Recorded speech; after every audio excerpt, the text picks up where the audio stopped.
Boa noite, pessoal. Vamos fazer hoje a meditação no livro de João, capítulo 13, dando continuidade a esse estudo. Vamos fazer a nossa oração, certo?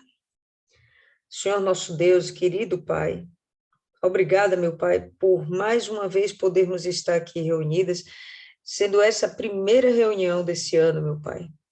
E ainda que estejamos distantes umas das outras, o que nos une, meu Pai, não é necessariamente um aplicativo, mas sim a fé e o desejo de te conhecer ainda mais, de escrutar todos os mistérios da sua mente e podermos, meu Pai, compreender ainda mais as suas vontades, para que possamos cumpri-las, meu Pai, à risca, de acordo, meu Deus, com todo o teu querer.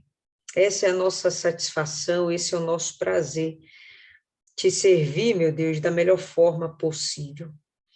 E não temos, meu Pai, outra forma de aprender isso se não for através da tua palavra. Então, que o Senhor se revele para nós ainda mais, nos dando o devido entendimento.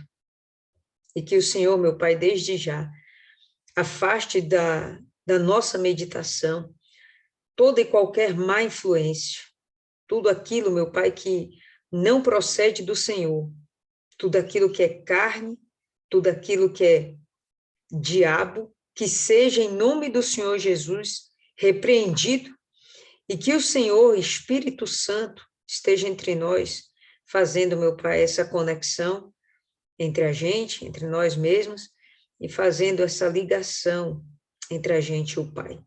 Nós te agradecemos por tudo, em nome do Pai, do Filho e do Espírito Santo. Amém. E graças a Deus.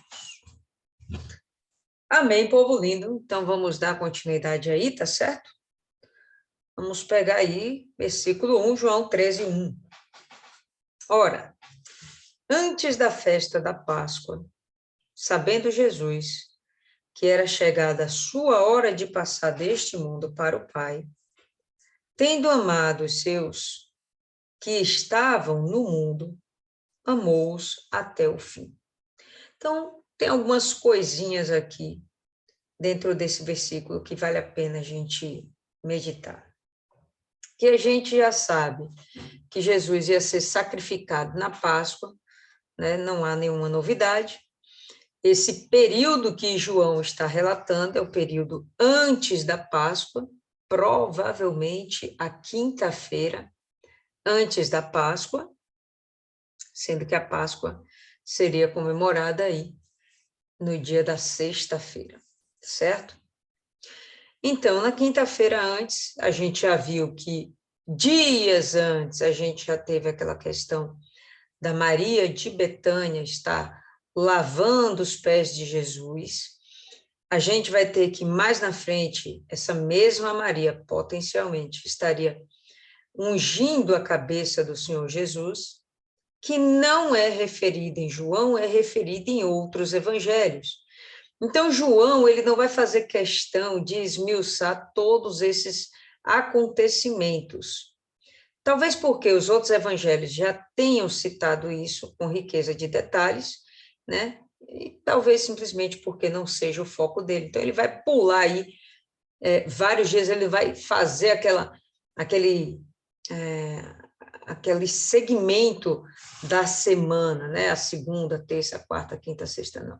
Nos outros evangelhos a gente vê isso. Aqui em João a gente não vê, ele pula direto para quinta-feira.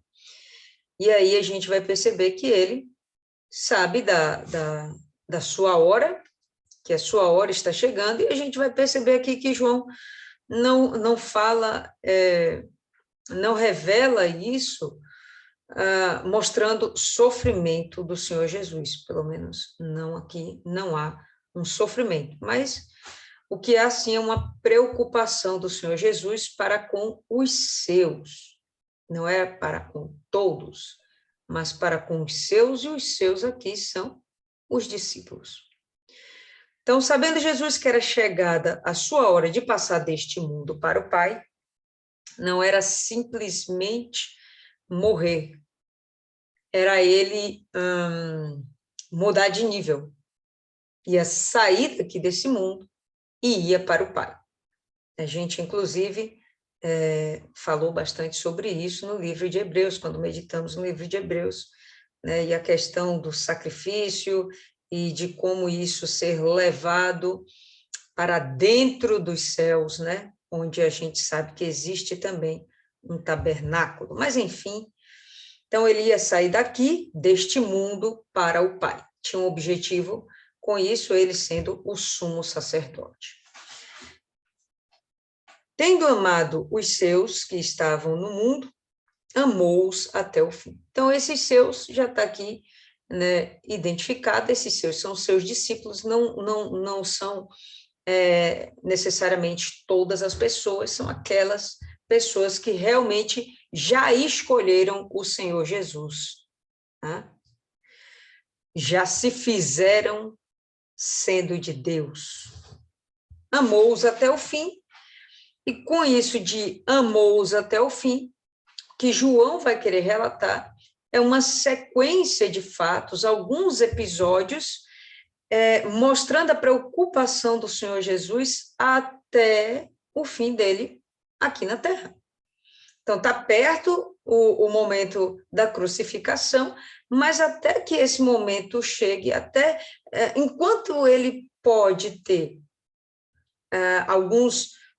algumas horas com seus discípulos, ele vai usufruir de todo o tempo que ele tem junto com esses discípulos. Para quê? Para prepará-los, né? Ele vai dar os últimos ensinamentos, vamos dizer assim, antes da crucificação. Então, amou-os até o fim.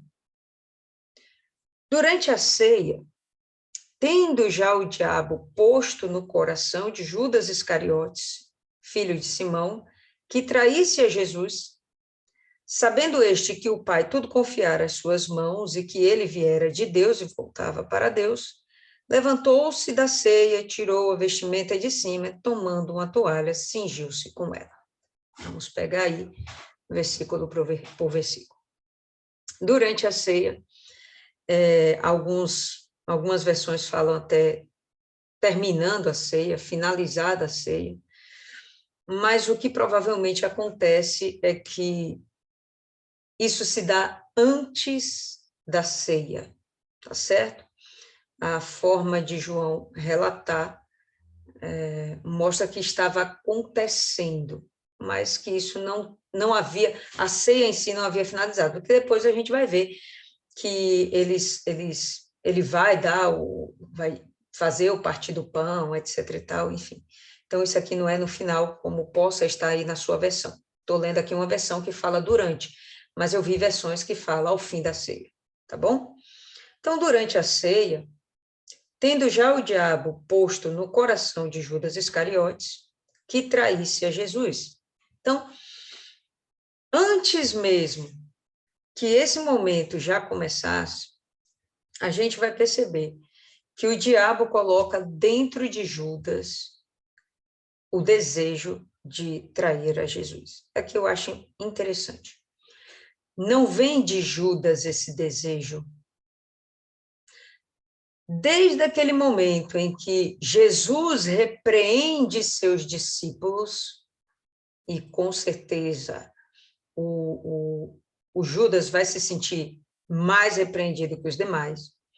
Quando Jesus repreende, naquele momento em que Maria, Betânia, vai e derrama o óleo, né, um unguento, um nardo puríssimo sobre o Senhor Jesus, vem lá Judas e reclama, critica.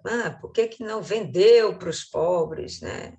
Pegava esse dinheiro, dava para os pobres. Então, é um desperdício. E aí chega Jesus e fala, olha, não fala assim com ela, não é bem assim, pelo contrário, ela vai ser lembrada para todo sempre por conta desse gesto dela, desse ato que ela teve. Desde aquele momento, Judas deve estar se sentindo ressentido, né? Porque Jesus vem se mostrando não aquele rei político, né? Até aqui ele não se mostra esse rei político. Ele vem se mostrando, inclusive, às vezes, fugindo dos judeus, né? Como se fosse um ato de covardia. E quando chega nesse momento onde está havendo, né, essa oferta, essa essa doação da Maria para o Senhor Jesus, ele é repreendido pelo Senhor Jesus. Então, ficou com certeza ali uma coisa meio chata entre Jesus, mentira, entre Judas e o Senhor Jesus, né? Não de Jesus para com ele, mas dele para com Jesus. E isso a gente vai perceber também em outros evangelhos. Vamos dar uma abridinha aí em Mateus, no capítulo 26. Interessante, pessoal, que o primeiro nome mais citado nos evangelhos dos discípulos. Quem adivinha aí? Quem é? Dos discípulos nos evangelhos, qual o nome mais citado? Alguém chuta? João? Não, Pedro. Mas o segundo nome mais citado dos discípulos é Judas. Como se ele fosse alguém que deveria ser lembrado, mas não lembrado como um bom exemplo, lembrado como um mau exemplo, né? Então, estou falando aqui com vocês, não abri. Mateus, capítulo 26. Mateus 26, no verso 14. A gente vai ter o seguinte. Então, um dos 12, chamado Judas Iscariotes, foi até os principais sacerdotes. Ele foi até os principais sacerdotes. Disse-lhes, o que me dareis? E eu lhe o entregarei. E eles concordaram em 30 moedas de prata.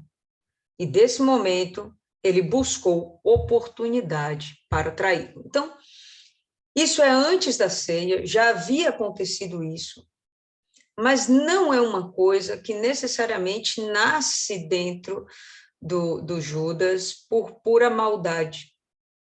Ele já estava contrariado, né, pelas suas expectativas frustradas com o Senhor Jesus, e o diabo achou um campo fértil para poder semear, né, o desejo de trair a Jesus. Necessariamente. Não é o próprio Judas que vai ter esse desejo dentro de si.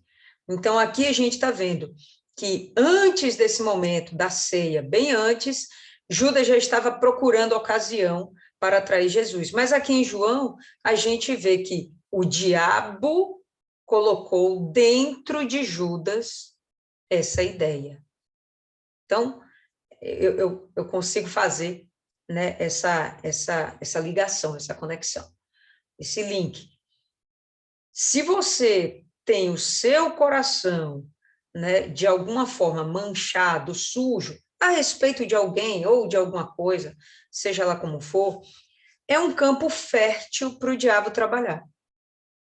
E aí vem os maus olhos, aí vem os maus entendidos, e aí vem as contendas, as confusões, as brigas, as divisões, as separações, por causa, às vezes, de um nada, né? Mas tornou-se, né, um campo fértil para que Satanás falasse, você desse ouvidos, comprasse a ideia dele, como se fosse uma ideia vindo do seu próprio coração.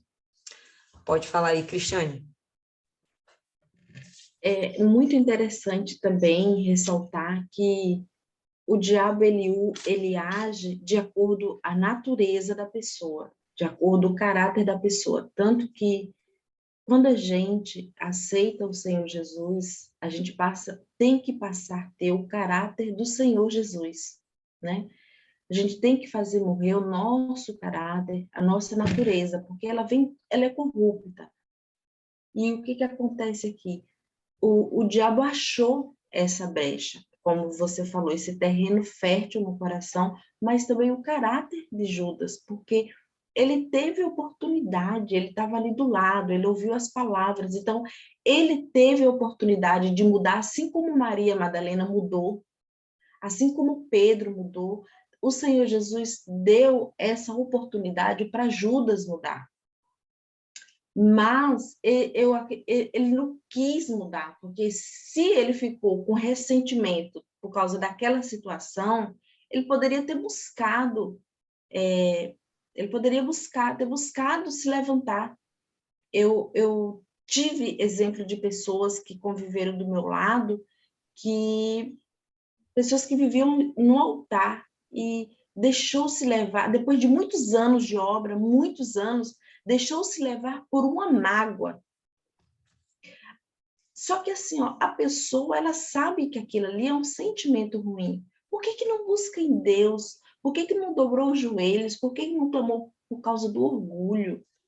A pessoa, quando ela não se dobra e não busca, é que ela tem um orgulho tão grande que ela acha que vai estar sempre bem.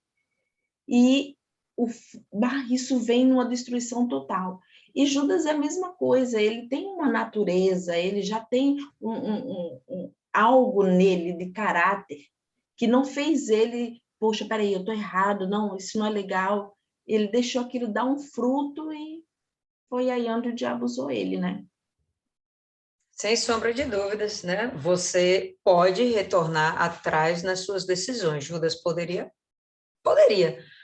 Abre em Lucas, capítulo 22. Ele poderia realmente ter tomado uma outra atitude, né? Mas ele continuou insistindo naquilo que ele estava pensando. Ele sofreu as consequências depois, ele se arrepende, né? A Bíblia fala que ele se arrepende, ele fica com... A gente entende que esse arrependimento é remorso, porque ele não foi pedir perdão ao Pai, ele simplesmente se condenou, né? Não achou digno de perdão, ou ele simplesmente não tinha aquele quebrantamento real para pedir perdão. Enfim, ele acaba se matando, né? Mas ele não era uma coisa que, de fato, ele queria, mas ele deu uma brecha e aí vacilou. Capítulo 22 de Lucas, no verso 3, a gente vai ter o seguinte, ó. Então, entrou Satanás em Judas. Então, isso aqui é para mostrar que, de fato, né, o desejo da traição não partiu de Judas, foi de Satanás. Só que o que estava dentro de Judas facilitou, né, que ele comprasse a ideia de Satanás. Então entrou Satanás em Judas, que tinha por sobrenome Iscariotes, o qual era do número dos 12, né, fazia parte dos discípulos. E ele foi no seu caminho, comunicou aos principais sacerdotes e capitães como ele poderia traí-lo. E eles se alegraram e concordaram em lhe dar dinheiro. E ele prometeu, e buscava uma oportunidade de traí-lo na ausência da multidão. Então, você vê que ele já tinha dentro de si, já vinha dentro de si, com um planejamento de como fazer essa traição acontecer. Ele era alguém íntimo do Senhor Jesus, claro, era dos 12. E ele gozava, né, dessa riqueza de informações a respeito do Senhor Jesus, onde ele estaria, quando ele estaria, com quem estaria.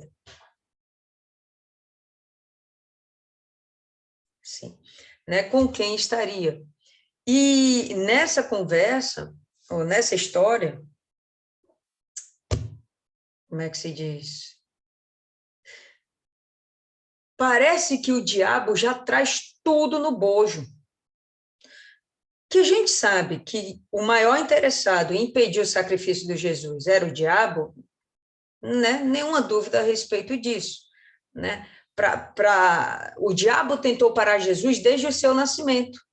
Colocou dentro de Herodes aquela ideia de vamos matar todas as criancinhas abaixo de 2 anos. Por quê? Porque um novo rei surgiu, né? Depois disso, ele vai e usa os fariseus para perseguir Jesus, né? Com a intenção de matá-lo. Agora ele acha outra oportunidade, né? Usando o próprio Judas para impedir que Jesus fosse às vias de fato, que ele não fosse sacrificado. Mas, enfim, tudo isso cooperou para a conclusão do plano magistral de Deus. Então, tudo isso, até Satanás ajudou, né, na orquestração aí dos planos de Deus. Pode falar aí, Cristiane. Uma coisa também que eu fico pensando é essa atitude de Judas mostra o quão ele não conheceu o Senhor Jesus, o quanto ele não entendeu o propósito do Senhor Jesus aqui na Terra. Então, tipo assim, ele estava ali do lado, ele andava junto, ele ouvia as mesmas palavras que todos os outros discípulos ouviram, mas parece que a essência da palavra, o espírito da palavra não entrou no coração dele.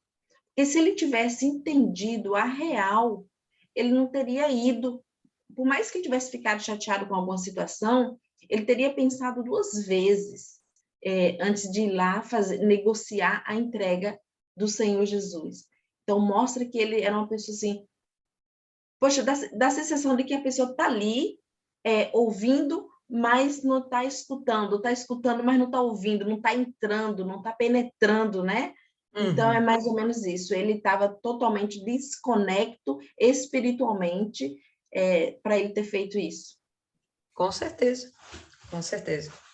Que é aquilo que a gente fala, né? A expectativa dele não era de um Messias realmente, né? Ou melhor, de um Messias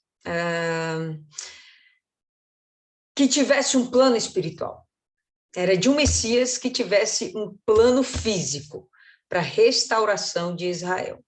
Então, eles ficaram chateados, né? Ou melhor dizendo, entre muitos outros, Judas ficou chateado que esse plano não estava sendo concretizado, né? Então, enfim, aí o diabo vem e acha a brecha. Thaisa está aqui comentando, né? Tem uma dúvida. Não era preciso acontecer exatamente isso para se concretizar o que estava escrito, como Jesus vai falar no verso 12? Sim, era necessário que isso acontecesse. Beleza, mas não necessariamente através de Judas. Por quê? Não outra pessoa. Por que tinha que ser logo Judas? Então, ele se permitiu ser dessa forma. E Jesus já sabia disso, pessoal, né? A gente vai ver mais na frente que Jesus já sabia disso. Jesus não estava sendo um bobo, um tolo, quando ele escolhe a dedo. Ele escolheu a dedo Judas. Ele escolheu. Ah, mas se ele já sabia, por que ele escolheu?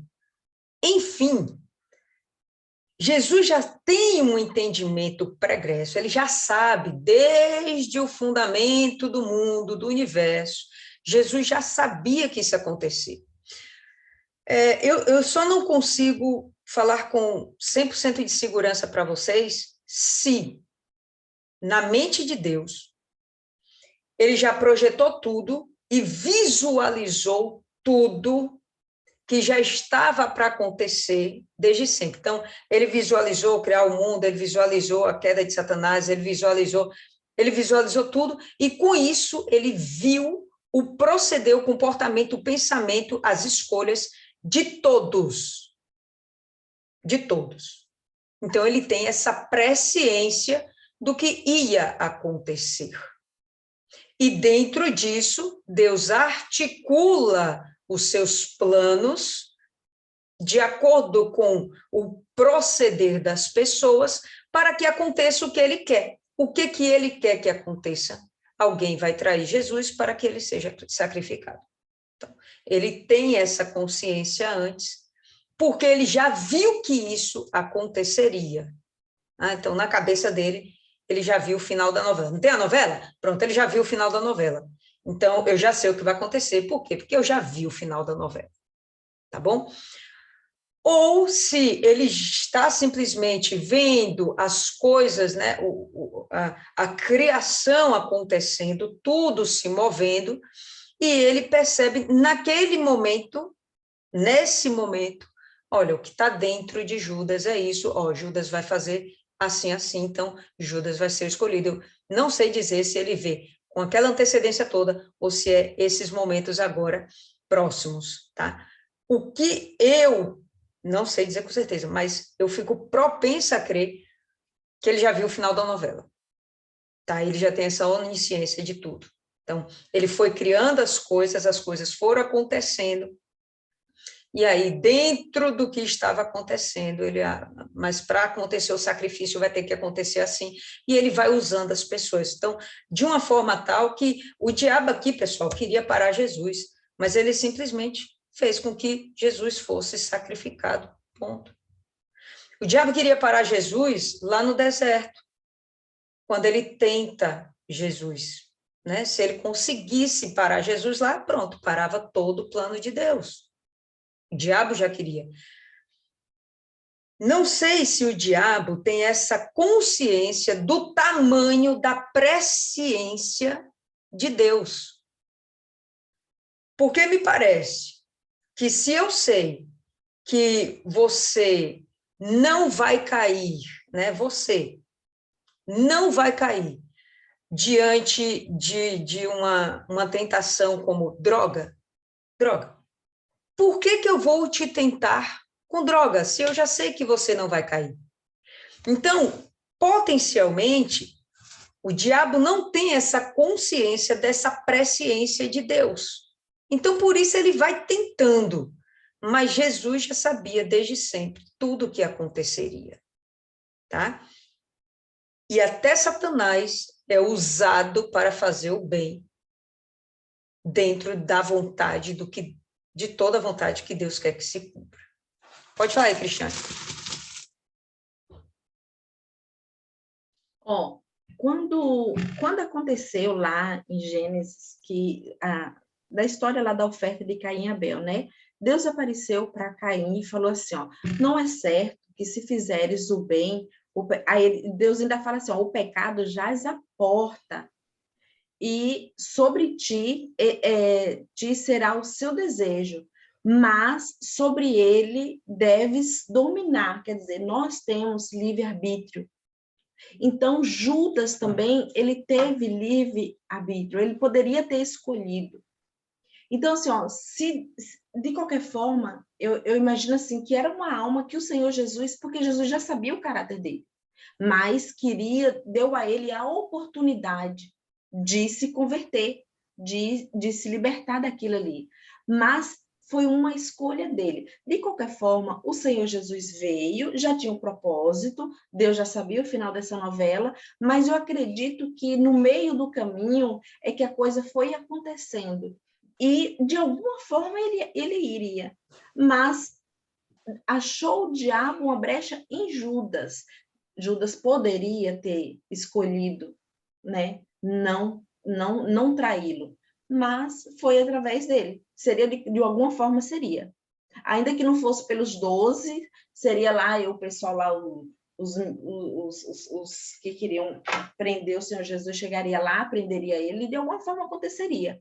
Mas o negócio é o seguinte, Judas poderia ter escolhido não ser ele.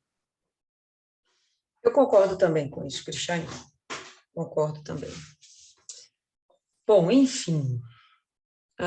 Então, durante a ceia, voltando a João 13:2, durante a ceia, já tendo o diabo posto no coração de Judas, filho de Simão, que traísse a Jesus, então, eu queria defender e deixar isso claro aqui, é que, de fato, não era uma vontade de Judas trair Jesus. Porém, o diabo achou dentro dele um ambiente favorável para que ele realizasse a vontade dele, né, de Satanás. Satanás, sim, queria parar o sacrifício do Senhor Jesus. Tá.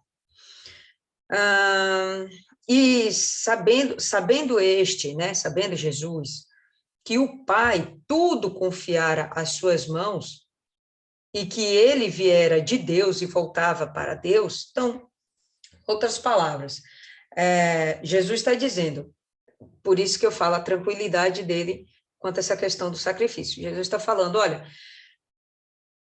Jesus não está falando, né? João está falando, mas mostrando que Jesus pensa, eu vim aqui, eu tenho um propósito, eu vim do Pai e eu vou voltar para o Pai.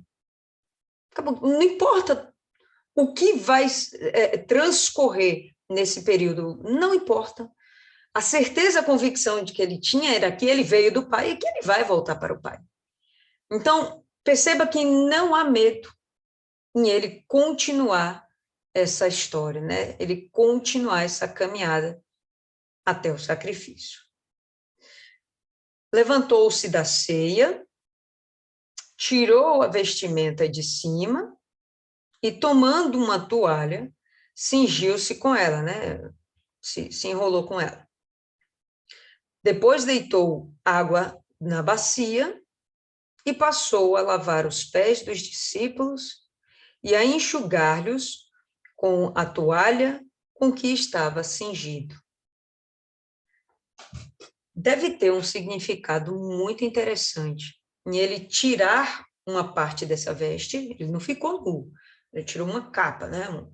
Uma veste de cima, e depois ele se envolveu com uma toalha que ele usaria para limpar os pés dos discípulos.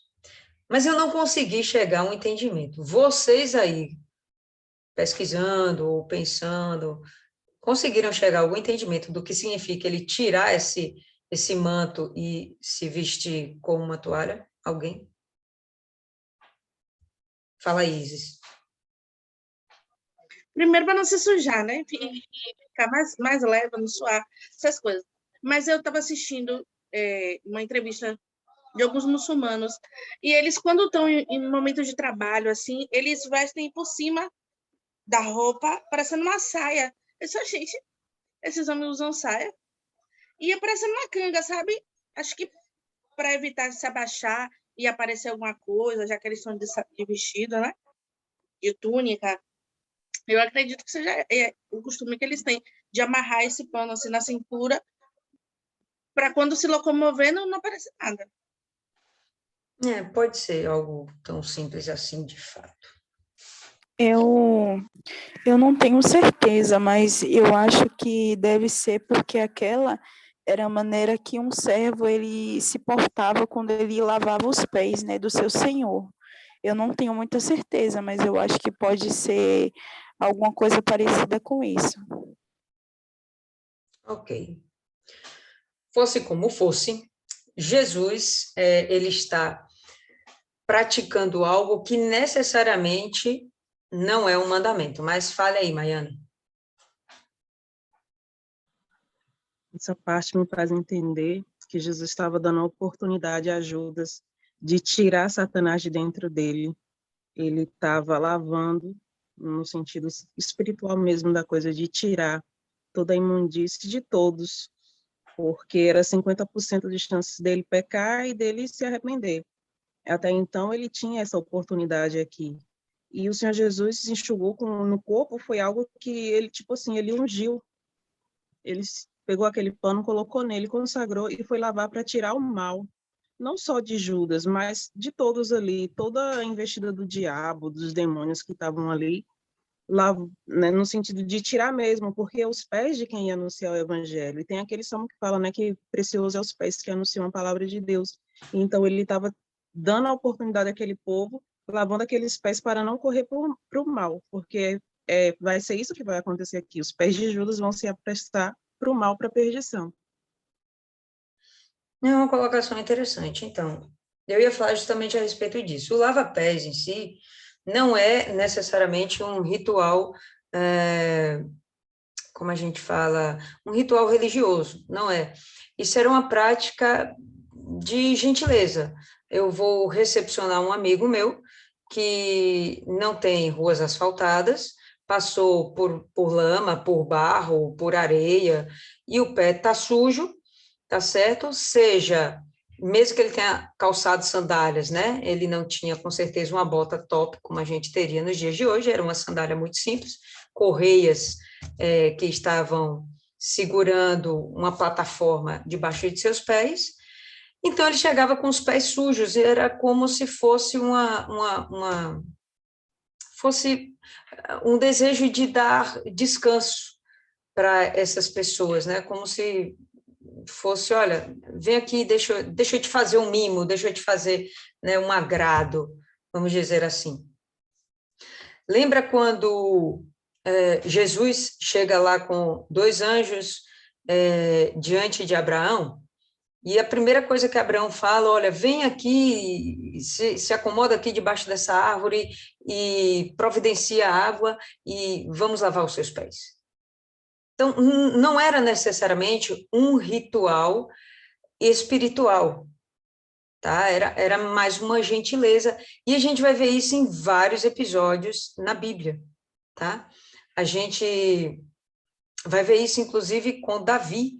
Tem um momento que Davi, ele é recepcionado numa cidade por uma mulher que acaba dando a dica para matar o marido, porque o marido maltratou lá, né, o Davi e os seus soldados, e o marido dela acaba sendo morto, e ela se coloca à disposição, não, deixa eu lavar os seus pés e os pés de seus soldados, né, de seus servos, de seus homens. E aí é de uma forma tal que Davi chega e pega essa mulher e se casa com ela, né? Então, era mais um ato de gentileza. Então, quando Jesus vem aqui e retrata isso, de fato, ainda que fosse um ato de gentileza, né, de cordialidade, não era algo que as principais pessoas da casa faziam, realmente era algo que era destinado para os servos fazerem, tá? Aqueles que se colocavam na condição de servos.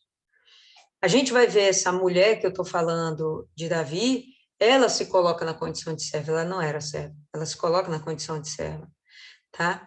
A gente vai ver Abraão não era servo, ele se coloca na condição de servo para servir aquelas pessoas.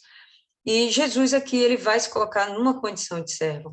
Nessa altura do campeonato, quem fazia essas coisas eram os servos, o menor da casa, o menor, né? O menor da casa era quem parava para lavar os pés das pessoas que chegavam, fossem os próprios donos da casa, fossem visitas. E quando Jesus fala isso, ele vai dizer mais à frente, não é necessariamente que exista a necessidade de se lavar pés, mas ele coloca aquela situação de, olha, há sim uma necessidade de servirmos uns aos outros e de a gente se colocar numa situação abaixo dos outros, né? Considerando aquela pessoa maior, considerando aquela pessoa amada, considerando aquela pessoa uma pessoa que deve ser cuidada, preservada, zelada. Então, o intuito dele, na verdade, é de dar esse exemplo para os discípulos, já que ele estava indo embora e por alguns dias esses homens iam ficar sem o líder, né? Seu líder era Jesus. Então, Jesus não está presente, quem vai ser o líder? Então, necessariamente não vai ser Pedro, até porque os discípulos mais chegados a Jesus, segundo os evangelhos, não era só Pedro, era Pedro, Tiago e João. Então, qual desses 3 vai ser o líder? Né? Ou melhor, e se os outros também quiserem ser líderes? E se ninguém aceitar a liderança um do outro? Então, o que Jesus está falando, olha, não tem uma questão aqui de um maior que o outro. Se você existe nesse mundo, você existe para servir. A sua existência só faz sentido se você estiver aqui para servir. Pode falar aí, Cristiane. Porque era um costume do anfitrião quando receber a visita, o servo ir lá, porque comandavam em terra, né? Então limpava, lavava o servo ali. E também, além do Senhor Jesus mostrar essa humildade de ser simples, a simplicidade e querer servir o próximo, ele também está lavando os pés de homens de Deus, né? Ali ele está mostrando o quão dignos eram os discípulos também dessa atitude, porque na realidade ali eles seriam os ganhadores de almas, aqueles ali eram os homens de Deus escolhidos para continuar a palavra pelo qual o Senhor Jesus ele veio. E uma coisa assim que sempre ficou em mim, que eu aprendi, com a dona Esther, é que ela falava assim, ó, se você receber um pastor ou uma esposa na sua casa, se você receber um obreiro, uma obreira, se você receber qualquer servo do Senhor, dê o melhor. Você põe na mesa seu melhor talher, seu melhor prato, sua melhor louça. Se for dormir na sua casa, você põe a sua melhor lençol, porque você está servindo um homem de Deus. Você está servindo um servo do Senhor. Então, independente de quem você recebe na sua casa, então sirva o melhor, porque você está fazendo para um homem de Deus. Então, o Senhor Jesus, ele estava fazendo aquela atitude, mas era para homens de Deus. E através daqueles homens, os passos daqueles homens, está aqui a gente, né? Perfeito, perfeito. Isso mesmo, eu concordo também. Abre em Filipenses, capítulo 2. Pode falar aí, dona Elisete. Não, dona Lília, eu estava aqui me lembrando de uma coisa importante, é que o Senhor Jesus, ele foi um rei que ele não usava coroa. Ele não usava coroa. Se ele não se preocupava em usar coroa, imagine uma capa. Então, assim, a única coroa que ele teve na crucificação foi uma coroa de espinho. Então, eu vejo que você falou uma coisa muito importante, a gente não pode esquecer nunca da onde a gente saiu. A humildade é algo muito importante. Você pode chegar no sentido, eu falo assim, de título, de cargos, eu falo no sentido até mesmo espiritual. Mas você nunca pode esquecer da onde você saiu. Essa é a verdadeira essência. Você não pode esquecer. Então, o Senhor Jesus, ele fez questão de mostrar isso também para os discípulos. Era um discípulo, mas antes de ser discípulo, ele era um pescador, outro era carpinteiro, era isso, era aquilo. Então, ele fazia questão de que a gente lembrasse também, a gente não podia esquecer de onde a gente saiu. A humildade é algo tão importante que faz a gente reconhecer os nossos erros. A gente, todo dia, temos que tirar essa capa. Temos que esquecer que às vezes a gente fala, eu sou obreiro, eu sou pastor, eu sou isso, eu sou aquilo. Mas a gente também tem que parar um pouco e lavar os nossos pés. Lembrar que temos que tirar essa capa, né, de que a gente é servo. E se o servo, ele serve, mas ele tem que lembrar também de que ele não é melhor do que ninguém porque ele está numa posição, num cargo. E o Senhor Jesus fez isso o tempo inteiro. Ele não tinha palácio, ele não andava naqueles carros, né, bonito, no cavalo bonito. Não, né? Ele fazia questão, mesmo ele sendo rei, ele poderia ter palácio, ele poderia ter tudo. Mas ele fazia questão de mostrar isso sempre com atitude para os discípulos. Ele fazia essa questão de mostrar. Então, se um rei, ele não se preocupava, não ligava para uma coroa, imagine uma capa. Então, eu acredito também que ele fez questão de mostrar isso, de deixar esse exemplo, que isso é importante, que a gente nunca pode esquecer da onde a gente saiu, da onde o Senhor Jesus nos tirou, né? A gente pode ser o que for, você pode chegar aonde você quiser, mas você não pode esquecer nunca da onde Deus te tirou. Porque quando você lembra disso, quando você reconhece isso, você pode ter cometido todos os erros, como Davi. Como Davi, eu me lembro muito de Davi, esse ponto. E Davi lembrou disso.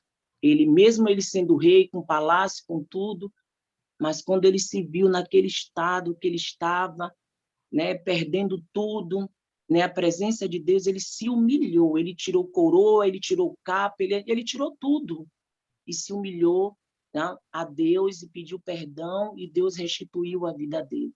Então, eu também vejo dessa forma, Deus me mostra também essa importância, sabe? Então, o Senhor Jesus, quando ele tirou aquela capa, eu acredito que ele também deixa esse exemplo para a gente, que a gente nunca pode esquecer de onde a gente saiu, de onde ele nos tirou, que é como você disse, a gente tem que servir independente de quem seja.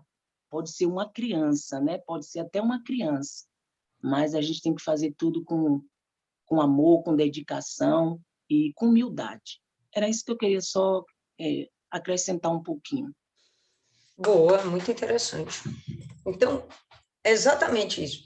Aí, quando Jesus está aqui falando, né, Jesus não, João, no verso 1, que até o fim ele os amou, isso aqui é um exemplo de como amar, né? Ele está servindo as pessoas e mostrando como que deve ser manifesto esse amor. É através do servir, tá?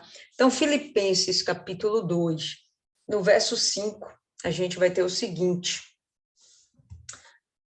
que haja em vós a mesma mente que houve também em Cristo. Né? Então, que haja o mesmo pensamento que houve também em Cristo, que, sendo em forma de Deus, não teve por usurpação ser igual a Deus, mas fez-se sem reputação, tomando sobre si a forma de um servo, fazendo-se semelhante aos homens, e achado na forma de homem, humilhou-se a si mesmo, sendo obediente até a morte, e morte de cruz. Então, o Senhor Jesus, a obediência dele era servir. Servir a quem? A gente. Ainda que ele fosse rei, ainda que ele fosse o sumo sacerdote, ainda que ele fosse o mestre, ainda que ele fosse Deus, ainda que nas mãos dele pousasse toda a autoridade, né, e poder sobre o universo, ainda assim, ele se coloca numa condição de nada sou para poder nos servir. E uma coisa interessante, né, dona Elisete aí estava falando, né, de servir a quem quer que seja, pode ser uma criança. Servir a quem quer que seja, pode ser até coisa pior, pessoal. Porque criança é até legal, todo mundo quer servir criança. Mas sabe aquela cunhada chata? Sabe aquele cunhado que não vale nada? Sabe aquele vizinho, né, que não dá para descer na garganta? Então, servir pessoas assim é que é complicado, mas é a forma, né, quando você quer demonstrar que você ama ao próximo,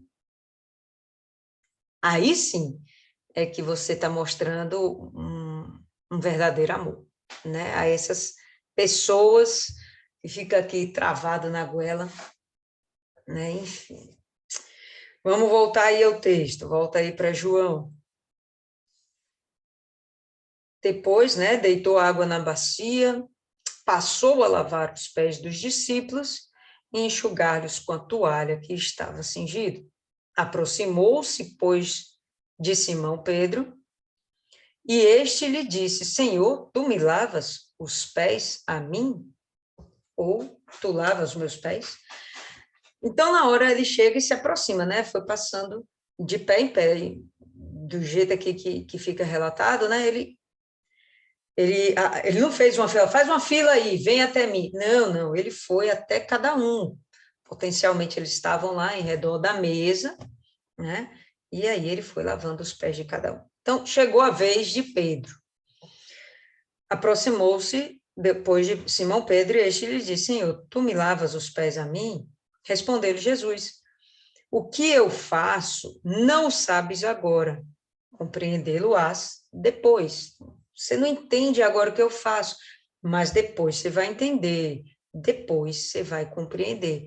E, de fato, a gente já falou que Judas não compreendia o real propósito do Senhor Jesus, e a gente está vendo Pedro aqui sem compreender também, né, esses atos do Senhor Jesus, o propósito, né, do Senhor Jesus está fazendo isso, porque era para os discípulos estarem lavando os pés de Jesus, e necessariamente não o Senhor Jesus está fazendo isso.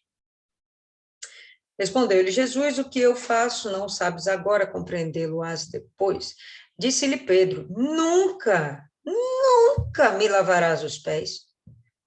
Respondeu-lhe Jesus: se eu não te lavar, não tens parte comigo. Então, uma das conversas mais emblemáticas que a gente tem na Bíblia, né?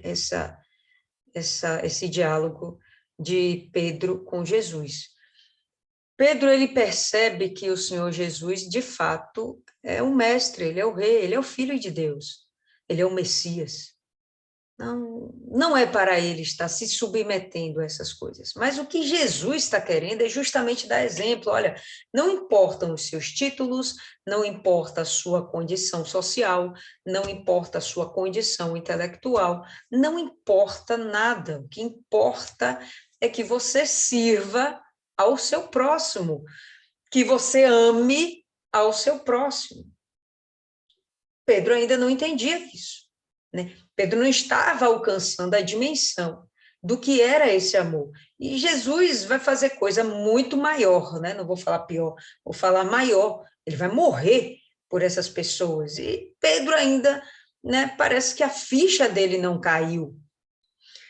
Talvez porque também Jesus já tenha se esquivado, né, da morte, da perseguição dos judeus, das mãos dos fariseus, tantas outras vezes, né? Então, talvez Pedro pense, não é tão próximo assim a morte do meu mestre agora. Então, ele não compreende isso, e ele não compreende o porquê de se lavar os pés.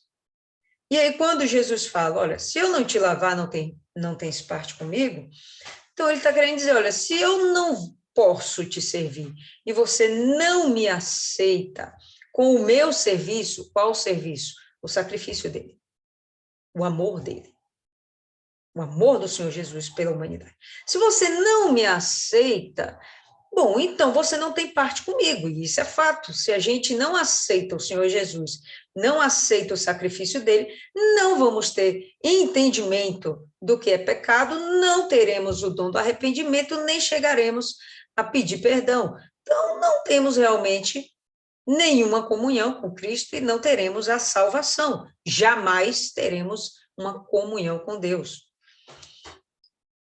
Então, Pedro lhe pediu, Senhor, não somente os pés, mas também as mãos e a cabeça. Então, quando Jesus fala que quem não passar pelo lava-pés não tem parte com ele, Pedro entende que isso é um ritual espiritual. Pedro entende isso. Então, peraí, se isso é um ritual espiritual, não lava só meu pé, não. Então, lava aqui minha cabeça, lava também minhas mãos. E esse lavar pés, lavar mãos e lavar a cabeça, isso já fazia parte dos rituais judaicos, não dos mandamentos de Deus, mas já fazia parte dos rituais judaicos. Então, ele pensa, isso aqui é um processo de purificação. Então, me lava por inteiro. Então, das duas, uma. Ou a gente vai ver Pedro aqui, né? Muito empolgado, muito emocionado, né? Emoção, pura emoção. Então me lava todo. Ou a gente vai ver aqui um Pedro que continua sem compreender que o que Jesus está falando não é de um ritual religioso ou espiritual. O que ele está falando é de um exemplo de amor. Vocês conseguem alcançar isso também? Jesus está falando de um exemplo de como eu posso amar o meu próximo, me rebaixando a nada e considerando o meu próximo maior do que eu, atendendo às necessidades do meu próximo antes mesmo das minhas necessidades. Isso não é fácil, pessoal. Isso não é fácil. Então, ok. Declarou-lhes Jesus: quem já se banhou não necessita de lavar senão os pés. Quanto ao mais, está todo limpo. Ora, vós estáis limpos, mas não todos. Então, quando ele fala assim, quem já se banhou não necessita de lavar senão os pés, aqui eu já espiritualizo essa questão. Quando ele fala do lavar, a gente já sabe que o lavar que purifica, que torna a pessoa limpa, é o lavar da palavra. Concordam? Né? A palavra de Deus é que purifica, é que nos lava.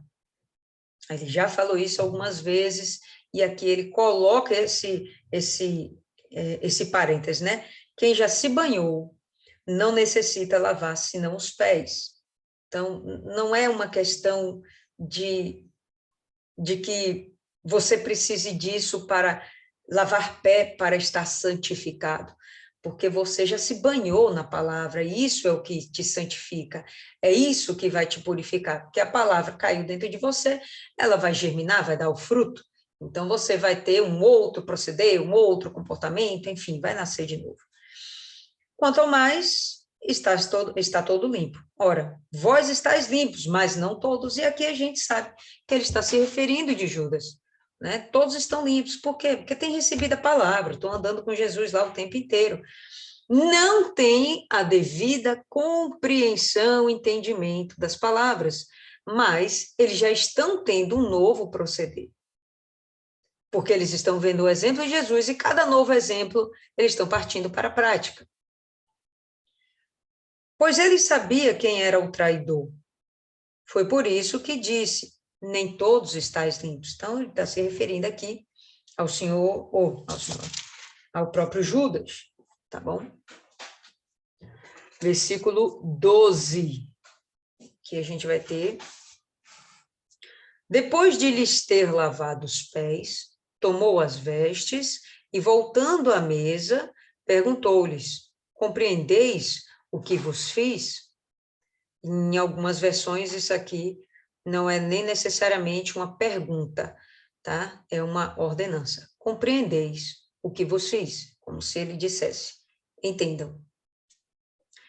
Vós me chamais o mestre e o senhor, e dizeis bem, porque eu sou. E esse título, pessoal, de mestre e senhor, dentro da cultura judaica, não era dado a qualquer um. Ou você era mestre ou você era o senhor. Mas mestre e senhor era, assim, o mega top daqueles mega mestres. Aquele que ensina a palavra com propriedade e tem experiência, tá? Então, isso era digno dos anciãos, tá? Digno de pessoas que já têm uma certa vivência, uma certa maturidade, conhecimento da palavra, experiências com Deus. Jesus, propriamente, não tem tanta vivência. Por quê? Porque ele é um jovem de 33 anos, né? Mas todos reconhecem nele o fato de ele ser o Messias. Então, ele tem a maestria de ele ter muita sabedoria, uma sabedoria divina, assim também como ele é Senhor, porque ele é o próprio Deus, Filho de Deus, herdeiro de todas as coisas, o próprio Deus. Ora, se eu, sendo o Senhor e o Mestre, vos lavei os pés, né? Eu que tenho o mega título, eu tenho um título duplo, tá? Dos melhores títulos que poderiam existir dentro de Israel, eu tenho os 2 títulos. Eu que tenho esse mega título, vos lavei os pés, também vós deveis lavar os pés uns dos outros, e vou repetir, não é necessariamente só lavar o pé, né? Não é um ritual, é de fato você compreender a necessidade do outro e tentar atendê-lo, tá? Porque eu vos dei o exemplo. Então, tudo isso aí é um exemplo, não é um ritual espiritual. Não vejo dessa forma. Porque eu vos dei o exemplo para que, como eu vos fiz, façais vós também.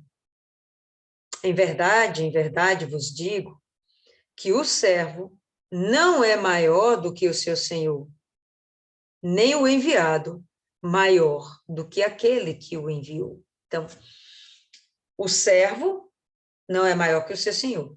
E o enviado, vocês, não são maiores do que eu. Vocês vão ser enviados por mim. O que ele está fazendo agora é preparando o coração desses discípulos. Aqui ele já começa a ter uma outra retórica. Se eu que sou servo, estou servindo, eu que sou servo, vou passar por um monte de coisas, né? Ou melhor, eu que sou rei, mestre, senhor, vou passar por tudo isso, imagina vocês que serão meus enviados. Tá? Vocês são menores do que eu. Vocês, em princípio, vão passar por coisas até piores do que eu. Tá? Então, vamos seguir aí no texto.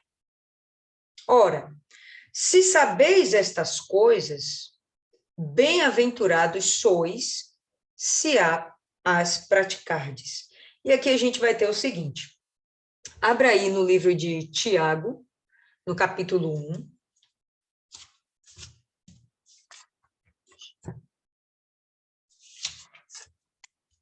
capítulo 1.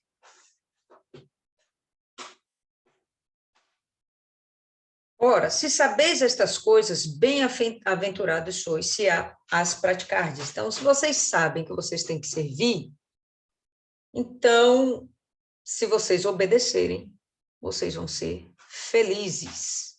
Então, a verdadeira felicidade de um indivíduo, de um ser humano, passa pela obediência à vontade de Deus. Então, versículo 22, pessoal.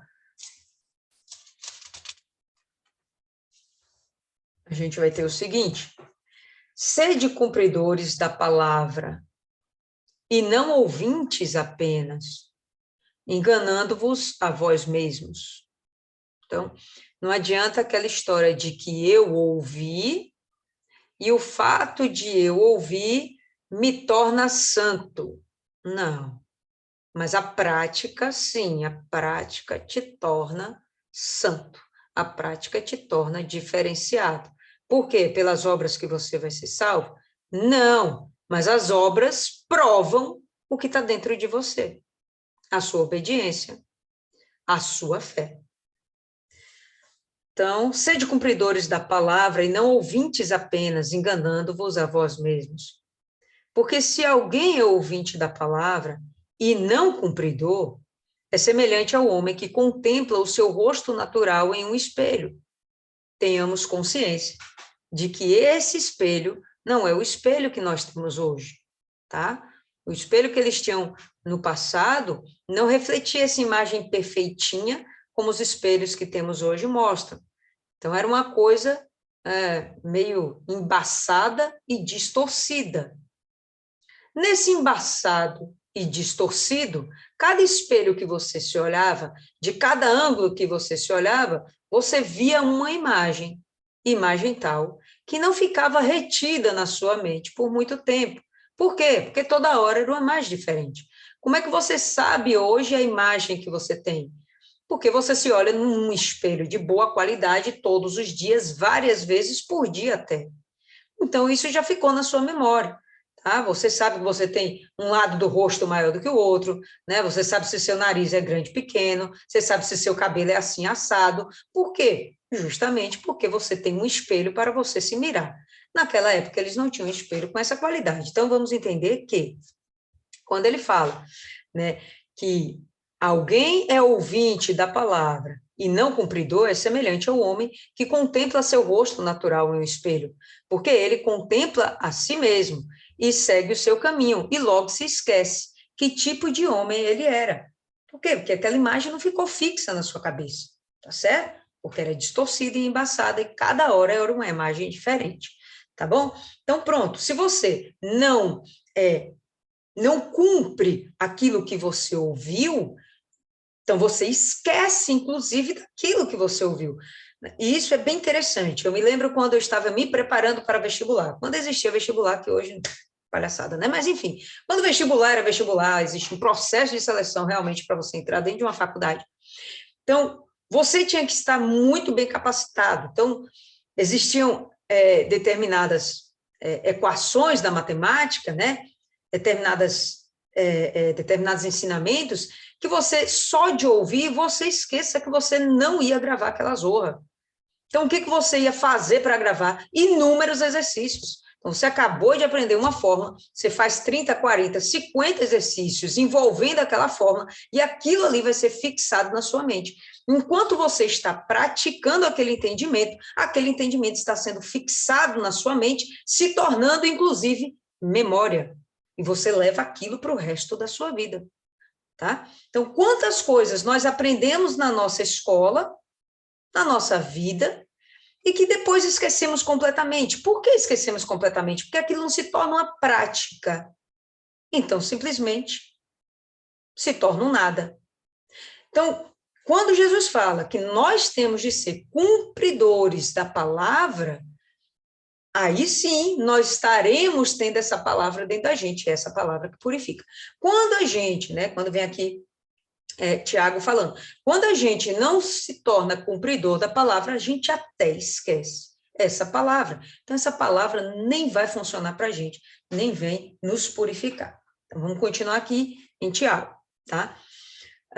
Porém, aquele que atenta para a lei perfeita da liberdade e nela persevera, não sendo um ouvinte esquecido, mas realizador da obra, praticante da palavra, este homem será abençoado em seu feito, né? Em outras versões, a gente pode ter aí, inclusive, esse homem será bem-aventurado, esse homem será feliz. Então, a felicidade plena de um indivíduo, de um ser humano, está dentro da obediência ao seu Criador. Se ele foge disso, ele não acha a verdadeira felicidade. Conversava hoje com uma pessoa, né, e ela justamente falava sobre isso. Pô, Lília, às vezes dá vontade de simplesmente sumir e desaparecer. E quando ela falou isso, ela estava falando de suicídio. Aí eu cheguei, mas eu entendo por que você pensa isso, porque eu já passei por isso. Porque, na verdade, você não tem dentro de si esperança de um dia melhor, de um dia você vencer seus problemas, de um dia você conquistar, né, seus intentos. O que acontece, na verdade, é que você não tem essa esperança, e essa esperança só quem alimenta dentro da gente é o próprio Deus, é a palavra de Deus. Deus é quem nos dá esperança de melhores dias no futuro. Deus nos dá a esperança de uma vida eterna com alegria, com plenitude, né? Com Deus do nosso lado. Tá? Você não tem Deus, aí você não tem esperança nenhuma. Você vive aqui, né, pela força do braço, né, confiando no dinheiro que tem, nas posses que não tem, então fica complicado. Aí você pode pensar nisso, mas quando a pessoa, de fato, tem o conhecimento de Deus, né, e comunhão com Deus, não tem esse desejo mais de suicídio, não existe mais isso de sumir e desaparecer. Não faz nenhum sentido isso, nenhum sentido. Então, volta aí para João.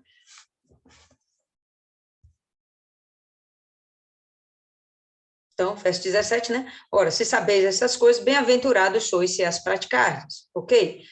Não fala a respeito de todos vós, pois eu conheço aqueles que escolho. Tá? Então, Judas foi um erro? Não. Ele conhecia quem ele escolhia. Judas foi um propósito. Judas foi um propósito. Eu conheço aqueles que escolhi É antes para que se cumpra a Escritura. Então, Judas era um propósito. Para quê? Para que se cumpra a Escritura. Jesus já conhecia o que havia dentro dele. Como a Cristiane falou, já foi batida aqui inúmeras vezes, Jesus poderia ter escolhido diferente. Judas, ele poderia ter escolhido diferente, ser diferente. Mas ele escolheu seguir Satanás. Ponto. Aquele que come do meu pão levantou contra mim seu calcanhar. Então, isso era um dito popular, um adágio, né, um provérbio entre os judeus, né, aquele que levanta contra mim o seu calcanhar. Então, o levantar o calcanhar é trair. Né? E quando ele fala aquele que come o meu pão, ele quer dizer alguém muito próximo, muito íntimo. Ele está citando aqui a passagem, tá, que está lá em Salmos, no capítulo 41, verso 9, não precisa abrir, porque é ipsiliter o que está escrito aqui. Tá? Ele está citando esse verso, que é, na verdade, um verso que o próprio Davi escreve a respeito do seu filho, que está o traindo. Absalão está querendo tomar o reino, né? E ele cria, dentro de uma rebeldia, dentro de uma rebelião, ele cria uma situação contra o próprio pai, certo? Então, Davi, ele faz esse desabafo. Poxa, aquele que come comigo, né? Ele quer me enfiar o seu próprio calcanhar. Então, Jesus está falando aqui a mesma coisa. Aquele que come comigo, né? Quer me calcar o calcanhar, no sentido de que alguém muito íntimo, muito próximo, a um aqui que está no nosso meio. Jesus não tinha só esses 12 discípulos, pessoal, ele tinha muitos outros. Os 12 eram os mais chegados, eram aqueles que ele resolveu, de fato, discipular para torná-los apóstolos. Tá? Então, dentre esses 12, que eram os íntimos, tem um que não vale nada, tem um que come comigo, mas ele vai me trair. Desde já vos digo, antes que aconteça, para que quando acontecer, creiais que eu sou. Então, estou falando isso para vocês, porque eu tenho essa presciência de tudo que vai acontecer adiante, porque eu sou o próprio Deus. Porque eu tenho em mim revelada a mente do próprio Deus. Em verdade vos digo, quem recebe aquele que eu enviar, a mim me recebe. Vocês serão enviados por mim. Todos aqueles que os receberem, estarão recebendo a mim. E quem me recebe, recebe aquele que me enviou. E quando eles receberem vocês, vão receber a mim. E quando me receberem, vão receber a quem o enviou, o próprio Deus. Então, como o Cristiane estava falando aí há pouco, né? Quando recebermos alguém, né, que é um pregador, né, que é um discípulo de Deus, um evangelista, quando recebermos essa pessoa dentro de nossas casas, né, a gente tem que recebê-la primeiro de coração aberto, porque a gente vai receber o próprio Jesus, e vamos receber servindo. Vamos receber servindo. Por quê? Porque representa o próprio Jesus. Então, se eu que sou eu, estou servindo vocês, imagina vocês, vão ter que me servir.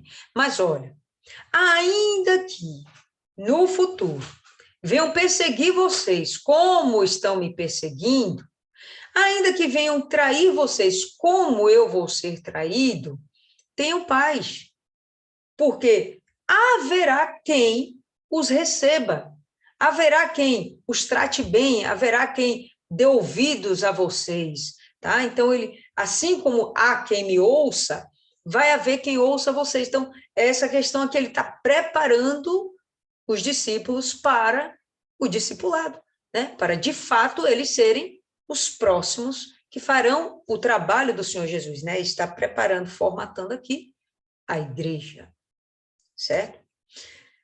Então é isso aí, pessoal. Por hoje a gente para por aqui. Alguém quer acrescentar mais alguma coisa? Fale aí, povo lindo. Eu. Fale aí, Martiane, mande ver. É porque eu separei alguns versículos que eu achei bem interessante, mas ninguém precisa abrir não, tá? É com base nesse trecho do versículo 2, né? Tendo já o diabo posto no coração de Judas Iscariotes, que o traísse, né? E eu achei alguns versículos muito bacanas, certo? O primeiro versículo está lá em Efésios, capítulo 4, versículo 27, que diz: não deis lugar ao diabo. O segundo versículo, né, diz lá em Tiago, capítulo 1, no versículo 14 e 15. Ao contrário, cada um é tentado pela sua própria cobiça, quando esta o atrai e seduz. Então, a cobiça, depois de haver concebido, dá à luz o pecado. E o pecado, uma vez consumado, gera morte.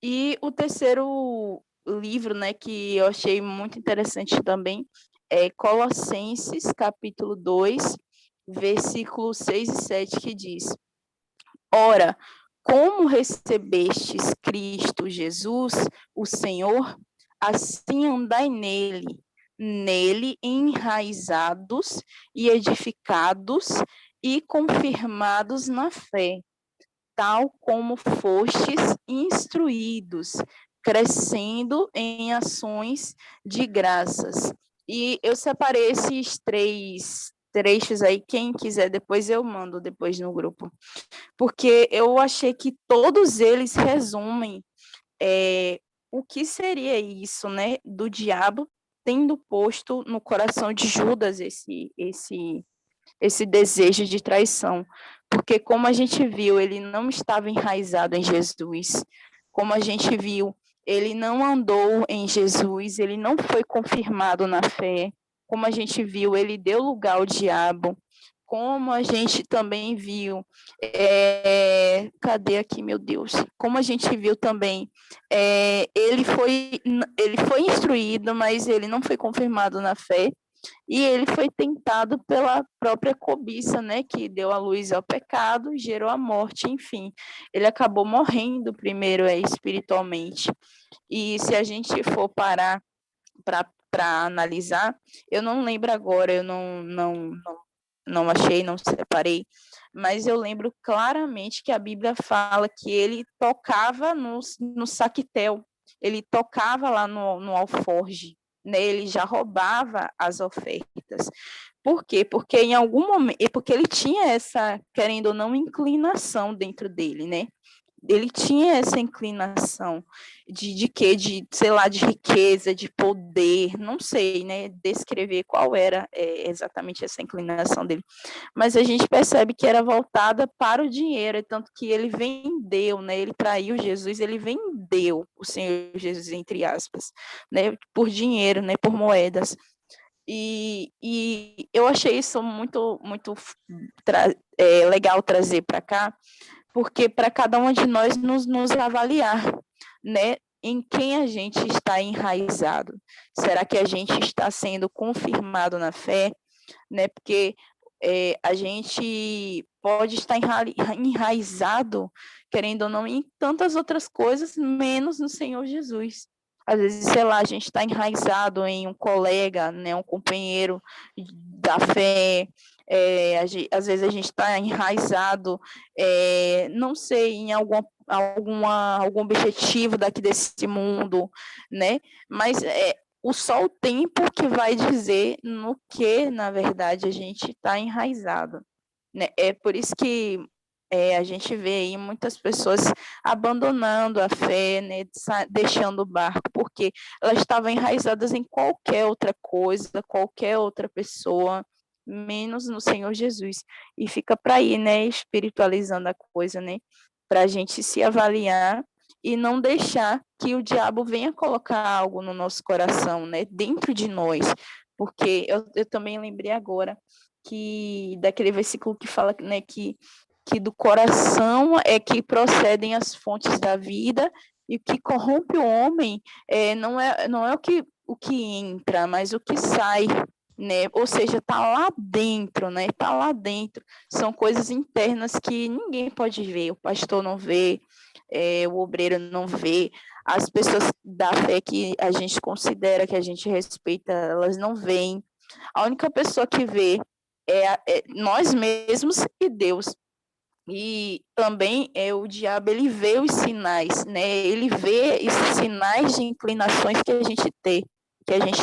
Ele percebe, por quê? Porque ele estuda a gente, ele visualiza as nossas reações, né, as nossas atitudes, então ali ele identifica, poxa, aquela pessoa tem determinada inclinação, então eu vou trabalhar naquilo, eu vou bater nessa tecla, até que essa pessoa caia na fé e morra, né, espiritualmente, não literalmente, né, mas espiritualmente e consequentemente futuramente carnalmente, né, venha morrer literalmente. Mas é isso aí que eu achei muito válido trazer. Você estava falando aí de Judas de novo, eu lembrei aqui. Judas, ele de alguma forma acabou requerendo os 10% dele lá do unguento lá da Maria, né? Que custava 300 denários, em princípio, e ele recebeu 30 moedas de prata, né? 10% do dinheiro lá da oferta da mulher. Caro usurário. Eu estava conversando com uma pessoa da fé, e ela estava com um problema, uma enfermidade, e por isso não estava indo na igreja. Eu cheguei e me propus, não, pessoal, ó, tô indo aí com a equipe de fé, chamei 2, 3 obreiros, então, vamos lá, casa de fulano de tal, vamos fazer uma oração, tá com problema de saúde. Aí, para não pegar a pessoa de surpresa, né, eu mandei um zap primeiro, olha, tô indo aí, tal hora, com o pessoal, vamos determinar aí sua cura. Se isso acontecesse, né, com relação a vocês, qual seria o proceder de vocês? Sendo que vocês são da fé, sendo que vocês têm dentro de vocês poder para curar e, inclusive, para determinar sua própria cura, vocês aceitariam ou vocês rejeitariam? Fala aí, Milene. Eu passei por algo assim, não estava dentro de casa, mas foi no Réveillon, na virada de ano, alguns anos atrás. Eu fui fazer evangelização, chamando o pessoal para a virada, estava em jejum, voltei para casa e me alimentei tomando suco, estava de jejum de água e alimento, e na hora que eu cheguei, fiz a burrada de tomar um suco. Disso eu passei muito mal, muito mal, muito mal. E me entreguei àquele mal-estar, e já estava na minha mente determinado mesmo, de que eu não tinha condições de ir, né, para a igreja e ia passar a virada em casa. E aí, as pessoas em volta, inclusive primas que eu tinha convidado para ir para a virada, que não frequentam a igreja, que aceitaram o convite, que estavam prontas para ir, e eu deitada naquela condição, e aceitando aquilo com uma normalidade terrível. Não estava com a visão da condição que eu estava ali. E eu não estava encontrando forças para me levantar, orando, tomando, me ungindo, tomando água, fazendo tudo o que eu podia imaginar, e eu não dava resposta. Foi pela manhã, né? Então passei, tipo assim, de meio-dia até perto do horário da virada dessa condição. Aí perto das 10 horas da noite. Só que as pessoas em volta, minha mãe, minhas tias e as minhas primas, que não são da fé, ali dizendo, você vai, orando, levante e tudo, e me levantei mal mesmo. Fui para a igreja muito mal, era para passar no altar, como fizemos esse ano, passamos no altar mal, passei metade da reunião mal, e um obreiro, vendo minha condição, que estava comigo, fazendo ponto de fé, e eu super belando ponto de fé, tudo, na minha condição, botou a mão na minha cabeça e orou. Eu sentei, né, fiquei na luta de fazer todas as buscas em pé, e teve uma condição na metade da reunião que eu me entreguei, né, eu fiquei forte até ali na reunião, lutando para que eu saísse bem, que eu acreditava, eu queria que eu saia bem, mas não estava bem. E ali, né, aí me sentei, abaixei a cabeça, buscando sentada, nunca tinha feito isso, buscado sentada, e aí ele botou a mão na minha cabeça e orou. Ele orou, fez aquela oração forte, e eu continuei ruim, mas depois daquela oração, eu disse, eu não aceito ficar sentada, vou me levantar, e tive forças para me levantar, que eu não estava para continuar. E continuei minha busca em pé, não sei de que momento, foi a partir desse momento, não. Eu já não me lembrava mais que eu estava de mal-estar, fiz a busca, teve a virada, depois que teve a virada, abraçando todos ali, eu vi que eu estava bem, totalmente bem. A humildade de a gente reconhecer assim, gente, a gente pode estar cheia do Espírito Santo, cheia da fé, mas somos humanos e falhos. E uma coisa assim, a parte física derruba a gente. A doença derruba a gente. Por isso que a gente dá fé, porque a gente está dando palavra para as outras pessoas. Então a gente olha para a gente, não aceita que a gente esteja derrotado, mas quando a gente está sentindo, se a gente não estiver vigilante mesmo, a gente aceita aquela condição. Graças que eu tive pessoas em minha volta que não permitiram que eu me aceitasse naquela condição. Claro que aconteceria depois, era bem provável que depois da virada, que eu estivesse ali na cama prostrada, eu melhorasse instantaneamente. Porque o que não queria que eu fosse, ia me escaralhar para jogar na minha cara. Você não foi, aí você está melhor. Né? Mas, assim, eu não esqueço disso. Isso para mim foi muito marcante, porque mostrou para mim, olha, você pode estar em pé ali, mas reconhece a sua fragilidade, reconhece a sua condição, tem a humildade de aceitar ali, em volta que te sustente, que te levante. No início eu fiquei, não é possível, eu estava evangelizando, eu vou ficar ruim agora. Ou seja, eu estava com foco em outras coisas, eu não estava com foco para agir a minha fé realmente, para eu estar de pé. E foi muito bom. E outra coisa, o fato das outras pessoas terem me levantado, me ajudado a estar de pé, fortaleceram elas também, para falar, poxa, tá vendo aí como a gente persevera, né? Ou seja, Deus ainda usou isso, testemunho para as outras pessoas dizerem, tá vendo como você pode, que se você agir a fé, mesmo você assim achando, eu vou ajudar a Milene está me dando a palavra, não, se você agir sua fé também, você me ajuda. E assim a gente vai, foi muito interessante nessa linha. E eu aprendi essa lição, a humildade de reconhecer nossa fragilidade e aceitar sim, que o outro venha nos ajudar, porque nem sempre a gente vai estar lá por cima, não. Ok. Mais alguém aceitaria a visita em sua casa? Eu aceito. Aceita? Certeza? Isis, aceita, Isis? Pois é, a resposta que eu ouvi foi a seguinte: não, não precisa não. Como é que eu sou... Deixa eu lembrar as palavras certas. Como é que eu sou a fé e você quer vir para cá com fé? Rapaz, aquilo ali para mim foi o cúmulo do orgulho, né? O cúmulo do absurdo. Absurdo. E aí a gente vê a condição espiritual do indivíduo, né? Porque, não sei se vocês já viram, né? Mas eu acredito que pelo menos já ouviram muitas vezes, né? No programa lá, né? A palavra do bispo, né? Programas que ele faz, ele pediu oração por ele, orem por mim, várias vezes. E se alguém, aos olhos humanos, não precisaria pedir oração de ninguém, seria ele. Deus usa tanto esse homem. Para quê? Ele vai direto para o pai, fala com o pai e se resolve lá. Mas muitas vezes ele já falou, orem por mim, eu gosto, sabe o que ele fala? Eu gosto das orações das vovozinhas. As orações das vovozinhas têm poder. Várias vezes, velho. E aí você está numa condição, alguém se propõe a ajudar, nem te passa pela cabeça que foi o Espírito Santo, né? Nem te passa pela cabeça que foi o Espírito Santo. Te passa pela cabeça que é um outro ser humano e que está indo lá para ver sua condição de fragilidade. E eu acho que na cabeça da pessoa, né, vai lá para te humilhar, sei lá, não sei, né? Mas não tem isso, velho. A gente mostra justamente o nosso amor com o serviço e a pessoa que vai receber mostra a humildade dela aceitando, né? Aceitando. Enfim, foi o que eu ouvi e eu achei terrível e eu, sinceramente, estou escandalizada até hoje. Só não vou sair da igreja porque eu posso ficar pior do que esse povo aí, tá amarrado. Viu, povo lindo? Tem alguém que quer fazer mais algum comentário, pessoal? Fala aí. Maiana levantou a mão primeiro. No começo, quando ele fala aí que amou até o fim, as pessoas amam de momento, as pessoas amam enquanto está fazendo o que elas querem, o que elas gostam.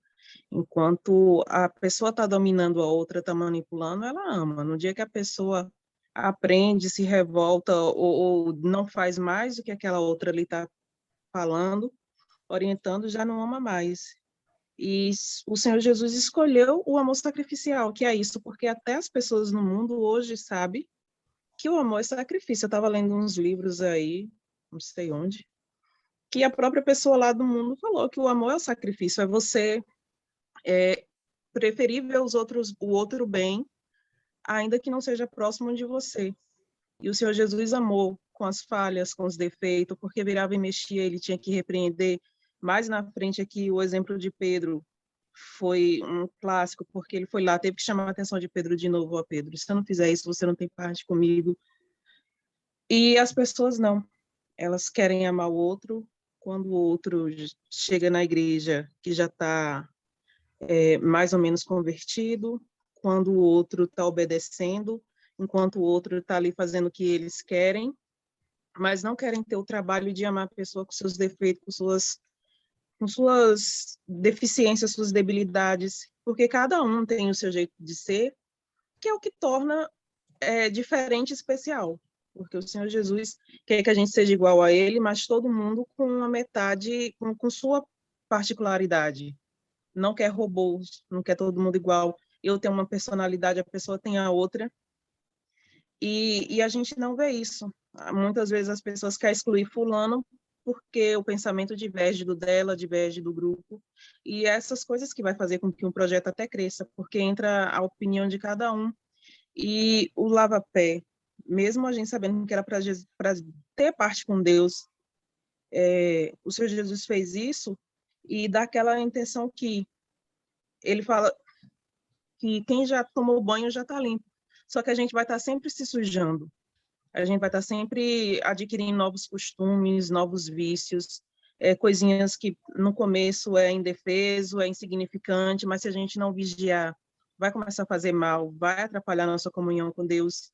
E esse sentido de um lavar o pé do outro é isso. Eu posso lavar o pé do meu irmão, eu posso avisar para o meu irmão do lado, você está fazendo isso não é legal. Você está fazendo isso, você não é legal. Alguém pode chegar para mim, mano, isso não é legal. E evitar. E eu estou me limpando, é uma coisa que eu vou começar a tirar, como a senhora citou aí o exemplo da pessoa da oração. Dona Antônia sempre orou comigo. Ela, inclusive, disse que se eu aprontar, ela vai orar para Jesus me levar. Domingo, ela pegou... Eu não sei o que foi que eu fiz domingo, eu sei que ela pegou pelo meu braço para frente do altar. Eu falei, sim, mas o que foi dessa vez? Aí ela foi orar, eu fui parar para prestar atenção por que ela estava orando. Mas graças a Deus que tem alguém que ora por mim até hoje. Maiana, está precisando. Se eu precisar, eu demoro, mas se eu precisar realmente, eu vou pedir, independente de quem quer que seja. Então, Jesus mostrou esse exemplo de humildade, não só de você se preocupar com você, mas principalmente de você se preocupar com o outro. Não, principalmente é você. A sua alma tem que ser a sua prioridade, depois a alma dos outros. Mas você pode ajudar o outro. Agora, cabe ao outro essa decisão de aceitar ou não a ajuda, porque está todo mundo aqui no mesmo barco, está todo mundo lutando para chegar até o céu. Mas sempre vai ter a fraqueza, a gente sempre vai tropeçar em alguma coisa, porque ninguém é perfeito, o único perfeito é Deus.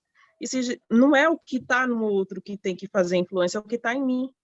Se o outro não aceita um conselho, uma correção de quem quer que seja, é problema do outro. Eu tenho que fazer isso porque é o que está em mim, no momento que eu me coloco como nada, como ninguém, e que eu possa aprender cada vez mais, eu só vou crescer, independente do lugar, porque se numa empresa, num trabalho, você cresce com essas repreensões, com esse ensinamento, quanto mais com Deus. Se você não parar para ouvir quem tem experiência, ou até quem não tem, é sempre se colocar no lugar do servo, se colocar no lugar do menor, o menor tem a possibilidade de crescer. E muitas vezes o que já está grande se quebra. É ter o cuidado com o que está em mim, o que eu alimento. Ok. Dona Isis. Foi muito interessante ouvir a fala de Maiana.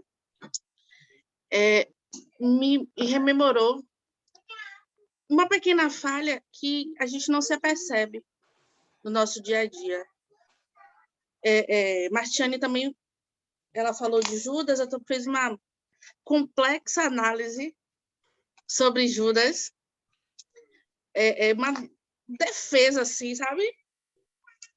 Que quem ouvisse realmente ia ver que ele não era tão demônio assim. São as pequenas falhas do dia a dia, da questão de lavar os pés.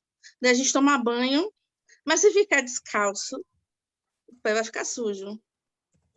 E aí você vai para a cama com aquele pé sujo, vai acabar sujando sua cama e você vai acabar se sujando. E dizem que o pé é fonte... a limpeza dos pés é uma fonte de saúde. O cuidado com os pés, com as unhas dos pés, traz saúde. Esse ato de lavar, já que eles não tinham tanta abundância de água, era algo importante até para a saúde. E de Judas, interessante que o diabo colocou nele a ideia, assim como colocou em Eva, ou despertou para o assunto, mas Jesus antes tinha dado a ele a oportunidade de vencer a sua inclinação.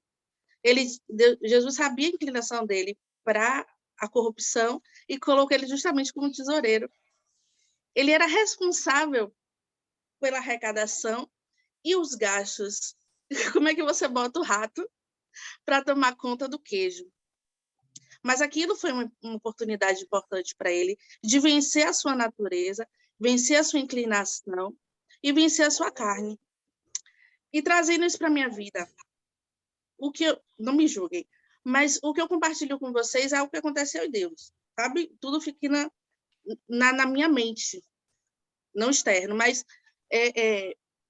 nas compras de final de ano, meu marido comprou um champanhe, e eu amava, não amo mais, né?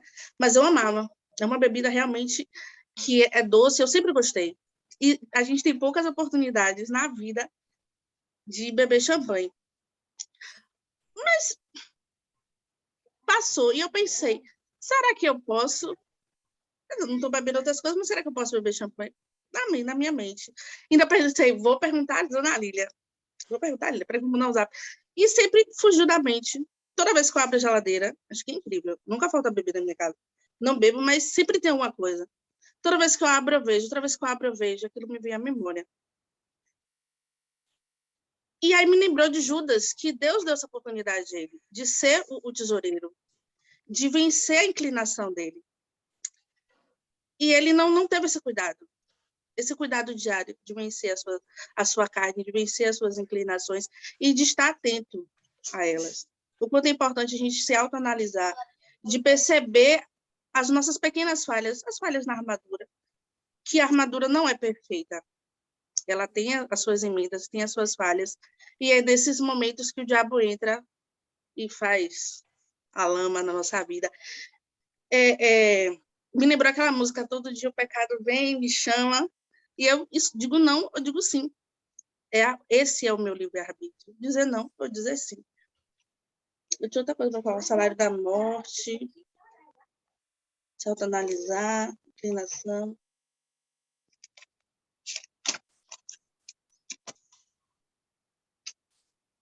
Peraí que eu vou lembrar.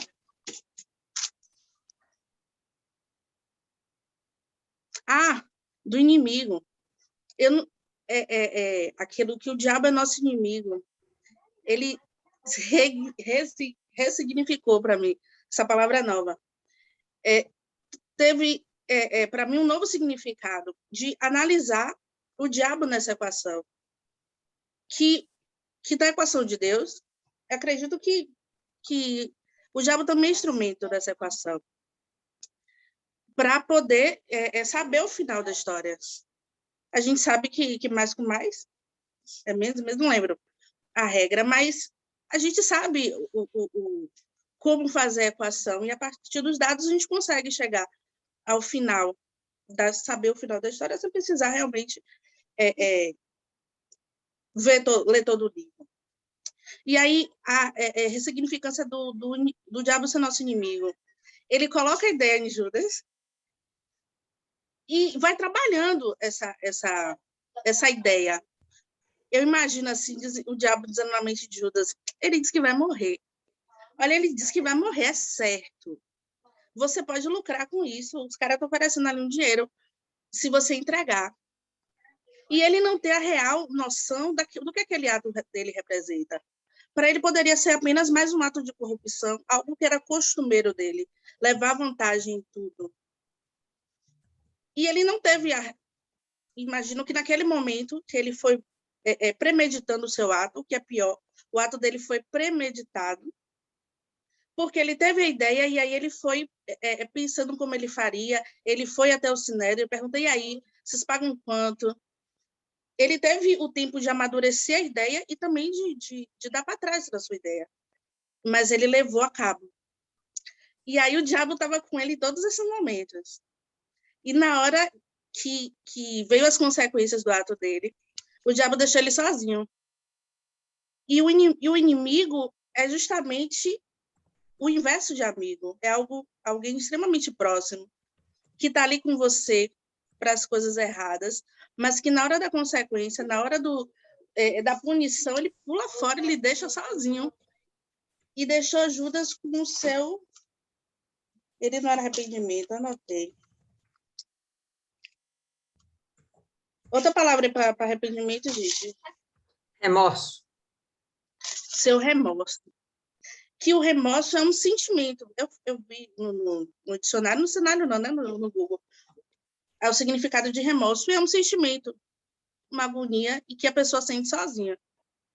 E é lidar com as consequências do seu ato, você e você mesmo, e processar aquilo. E ele realmente não processou bem, não soube conviver, e acabou indo pelo mais fácil, que é tirar sua própria vida. É isso. Acho que eu concluí o que eu queria dizer. É isso.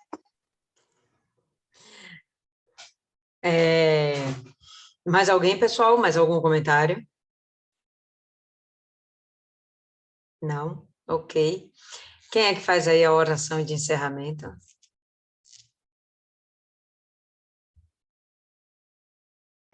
Bora, bora. Mande ver. Senhor Cadê, licença, rapidinho, cadê o painelzinho de vocês? Bota a família aí, viu, velho?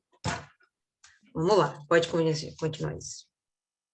Senhor, meu Deus, meu Pai, Criador do céu e da terra, Pai misericordioso, bondoso, Pai. Obrigada, Senhor, por mais um dia de vida, saúde, paz.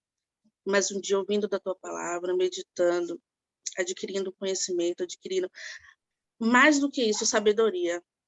E, principalmente, trazendo para a nossa vida sinalizações do que a gente deve mudar, do que a gente deve melhorar, de que a gente deve estar sempre buscando fazer mais. Não achar que a gente está completo, não achar que a gente está 100%, que a gente está perfeito, porque a gente tem um inimigo. E precisamos estar sempre buscando o nosso amigo, que é o Senhor Jesus. Abençoa a vida de cada uma de nós, as nossas famílias, os nossos trabalhos. Abençoa o fruto das nossas mãos. Principalmente, Senhor, abençoa nossas vidas. Que a Tua luz se reflita na vida de cada um de nós, que sejamos exemplos. Exemplos, assim como Jesus sempre foi. Além do seu trabalho, da sua missão, ele sempre foi um exemplo. Abençoa o nosso dia de amanhã, que o nosso despertar seja abençoado e que o Senhor esteja conosco em cada momento de nossas vidas. É isso, Senhor, que eu te peço, te agradeço, e já com a certeza da vitória. Em nome do Teu Filho Jesus. Amém. Graças a Deus. Bem forte para Jesus. Eu sempre lembro dessa parte. Amém, pessoal. Vamos encerrar por aqui.